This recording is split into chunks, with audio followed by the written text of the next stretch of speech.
સારું સારું મારું ને બાકી બધું તારું. વજીરાણી અને પટોળિયા પકડાઈ તો ગયા છે, પણ તેમને કરેલ કાંડની અસર હજી સુધી વર્તાઈ રહી છે.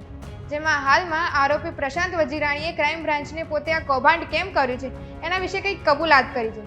ચોંકાવનારી વાત તો એ છે કે વિદેશ ભાગેલી પોતાની કોઈ ભૂલ નથી એવો વિડીયો પોતાના જમાઈ સાથે ક્રાઇમ બ્રાન્ચ સુધી પહોંચતો કર્યો છે.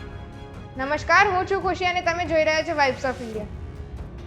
ખ્યાતિકાંડમાં પકડાયેલ આરોપી પ્રશાંત વજીરાણીએ ક્રાઇમ બ્રાન્ચ સમક્ષ કબૂલાત કરતા કહ્યું છે કે તેને એન્જિયોગ્રાફી કે એન્જિયોપ્લાસ્ટી કરવી નહોતી, પણ હોસ્પિટલના ચેરમેન કાર્તિક પટેલ, CEO ચિરાગ રાજપૂત, રાહુલ જૈન અને સંજય પટોળિયાએ દબાણ કર્યું હતું કે જો તમે આ સર્જરી કરવાની ના પાડશો તો તમને પગાર પણ નહીં મળે અને સાથે બીજા જે કોઈ પણ લાભ ભરવા પાત્ર હશે એ ના આપવાની ધમકી આપી હતી.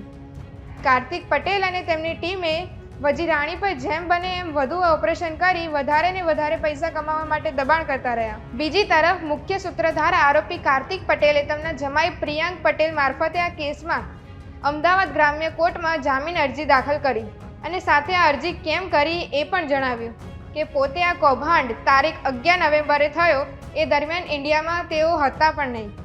પણ કાર્તિક પટેલની આ વાત શંકાના ઘેરામાં છે, કેમ કે જો તે ઘટનાથી અજાણ હોત તો વિદેશમાં હજી સુધી છુપાઈને કેમ રહે છે. સાથે એક વિવાદ નવો, જે ખ્યાતિકાંડ બાદ PM જય ક્લેમની સંખ્યામાં ઘટાડો થઈ રહ્યો છે.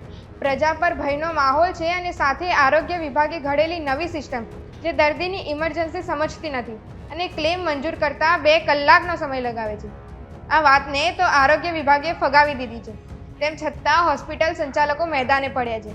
આરોગ્ય વિભાગ અધિકારીઓ જણાવે છે કે 12 નવેમ્બરથી 12 ડિસેમ્બર સુધી 1.16 લાખ ક્લેમ થયા છે, જેથી દર્દીઓ હજી પણ આ યોજનામાં ભરોસો રાખે છે. શું કાર્તિક પટેલને જામીન મળશે? શું વજીરાણીને સજા ઓછી થશે?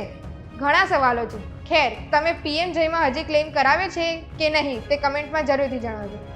વિડીયો ગમ્યો હોય તો લાઇક, શેર અને ચેનલને સબસ્ક્રાઇબ કરવાનું ભૂલતા નહીં. આભાર.